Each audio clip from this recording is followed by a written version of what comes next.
I grew up around a lot of furniture. My grandfather was an art dealer and art broker, and we spent a lot of time at auction, and we picked up a lot of antique furniture at these auctions. So my grandparents had quite a collection of art, quite a collection of antique furniture, and I learned how to basically discriminate in finding like good antiques, bad antiques, things that made for better construction, better wood selection. Most of these pieces were early American, Chippendale, Queen Anne type pieces. What my grandparents collected would not be stuff that I would collect, but I definitely have an appreciation for it now. I think I left all that behind going to college and spent 4 years up in Rochester, New York at school. When I came down to Washington for my first job, I moved down with all of my stuff, realizing I really didn't have much to move, and I had finally had a real job. I didn't own any real furniture. And having the appreciation that I grew up with around my family, I realized I needed to go out and find some furniture, but wasn't exactly sure what my style was going to be, what I was looking for. And I just happened to stumble upon Hardwood Artisans. At that point, they were the loft bed store. And spending the time I had at auction with the furniture that I had, I roamed the earth with a fair bit of skepticism about modern furniture or modern builders of furniture. And what I had found was that most furniture stores had kind of lost their way as far as furniture construction, furniture design. It had really become a commodity. The pieces of furniture that I had been around were pieces that were held in families. They'd been collected. They were sold at auction. They had this kind of intrinsic value that we could look up and understand what a Queen Anne or a Chippendale highboy would sell for up in Connecticut based on what top they selected or what type of wood. And you didn't find anything like that being built. You didn't find anything in a furniture store that you thought someone would one day collect and say, I want to hand this down to my grandchildren. So again, one day I'm walking to my bank and I happen to stumble across Hardwood Artisans, and looking just through their window, you could tell there was something different about this furniture store. There's something different about the furniture. It had a whole bunch of designs, none of which immediately jumped out at me, but there was something about it that made me open the door, go in and check it out. And I realized right away that the initial thing that I noticed was this idea of wood selection. These guys hadn't glued together 20 boards to make up a top to find the absolute cheapest piece of lumber they could find. Somebody had actually selected a nice piece of lumber for the top of, it was a chest of drawers that I'd seen in the window. At that time, the furniture style was mainly shaker that they had in the store, and I was interested in shaker furniture. It was distinctively American, which I liked. And there was something so simple about shaker furniture that you could almost make it modern, depending on how you furnished around it. When I walked inside, I realized beyond the fact that they had this great wood selection, there was a difference in the finish, and it really took a lot of courage, I think, in the time they were building furniture, to not coat it with polyurethane, which every other furniture store I'd ever been to was just this high-gloss plastic finish. And if you know anything about polyurethane, once it goes bad, it's probably cheaper to throw out the furniture than it is to try to refinish the piece, try to fix a scratch or a dent in it. And when you looked at Hardwood Artisans, they have a whole brochure that they would give to you about what to happen if you get a dent, how to bring up the luster of the furniture. And I'm thinking, like, these guys are very passionate about what they do. There's this company here in Washington, D.C. That kind of has a similar passion that I do about this wood, about this furniture. And it was very inspiring. And the more I asked, the more questions I asked, the more I realized how inspired these guys were to bring something different to the city. So, of course, I needed some furniture. We made a deal, and I bought my first piece of Hardwood Artisans furniture.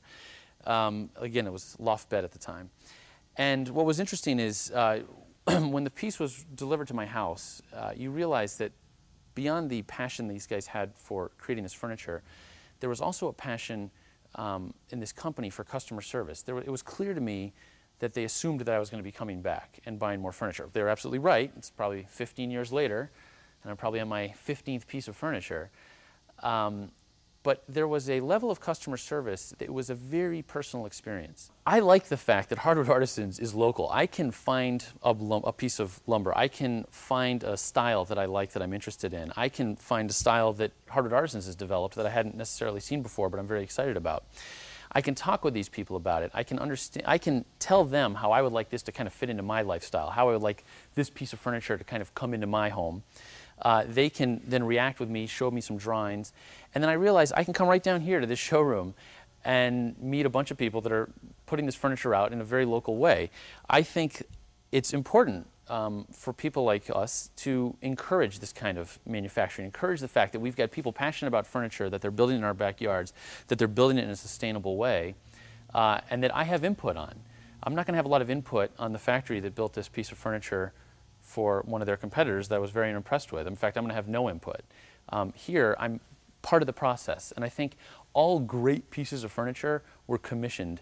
They were the people who are going to own the furniture in the end were part of the process of how it got built and how it got designed and what pieces of lumber we used and what scale the piece of furniture might have been to fit into their homes. And I think that's a feature that we have at Hardwood Artisans, and it's just I haven't found it anywhere else in the city. My initial draw to the company was that it was different. There was a respect for the wood. There was a respect for how to finish it. There was a respect for the fact that this piece of furniture was going to be around long enough to select the wood, to select the finish, and to teach us how to take care of the furniture ourselves.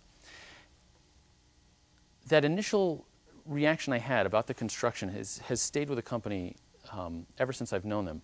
But I think what's changed is there's an attempt now to be a leader in design. I think there are, this country has a problem right now with its furnishings. If I go to the average furniture store, it's absolutely modern, and I have no concept of what the basis of this furniture came from. I can like it, I can dislike it, but there's absolutely no school of thought on it. And if you really think about how furniture's evolved in this country, it really grabbed European furniture models, the whole William and Mary, the Queen Anne, the Chippendale, the Empire. Those were those last great, Empire being that last great era of furniture in this country that was still hand-built. We have the Great Depression, and post-Depression, there hasn't really been a great school of thought on architecture, on furniture making that has really caught on mainstream. And I think this country's ready for it. I think this country is ready to stop buying a ye-old colonial reproduction made out of some mystery wood where I'm buying the furniture color as the wood finish. So cherry is not a stain color. Cherry is a piece of lumber that grows in this country.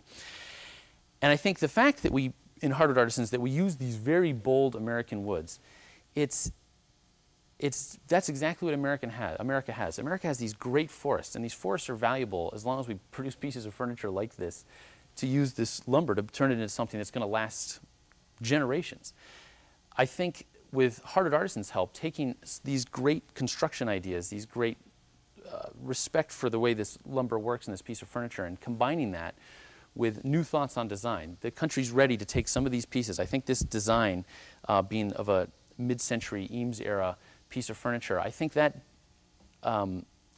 that design is very uniquely American, and I think it would be nice to see it kind of come to the next level, be moved into more people's living rooms. Hardwood Artisans is on the front of that wave. I think this is coming. I'm encouraged by this country's ability to start to look back at itself and try to identify this culture, and I think these kinds of pieces of furniture, America should own no veneered wood, right? We live in a country with loads of forests. If I was in Europe, I would need veneer. I'm in America, and the fact is that understanding this furniture, understanding the wood, understanding where this whole thing comes from, understanding the jobs that this creates inside our country, and having respect for this furniture where this lasts long enough to let the tree that sacrificed its life to become part of my living room grow again, which is exactly what happens when you buy a piece of furniture like that. That's very American. I'm very excited about that. It is not a company that is copying other people's designs. It's not a company that is relying on the same old pieces of furniture. It's a company that's boldly looking to say, what is that next great style going to be? I don't actually have the answer of what it's going to be. I was a great follower of all these schools of thought on architecture, on furniture design. But I think what's great about this is that we have a company that is local, that has traditional roots. They understand where all these pieces of furniture designs are founded in, but they're trying to bring them up to the next level. And I think it's an encouraging thing to see pieces of furniture like this, where this is not something that Hardwood Artisans had 15 years ago. Every time I come to Hardwood Artisans, they have a new idea, a new thought, a new design that's kind of coming out, and it's encouraging. I mean, it's an exciting process to be a part of, to just see how this furniture is going to evolve. Renaissance guys like me, I want to see this continue. I don't want to see that the pieces of furniture I have now are the best, the finest designs, where my living room ends. I want to see how my living room, my dining room, my just whole way that I live with this furniture is going to evolve. And I think the fact that Hardwood Artisans is evolving all of these designs and looking for new ideas and inspiration, and has this craftsmanship here that it's unprecedented in a furniture company this size. The ability to pull off these designs, to understand how they work, how they don't work, make them perfect, it's really encouraging. I think the best years of Hardwood Artisans are ahead of them. I mean, I just see this type of level of detail coming out into how they're creating their newest lines of furniture. And I'm excited to be here 10 years, 15 years from now.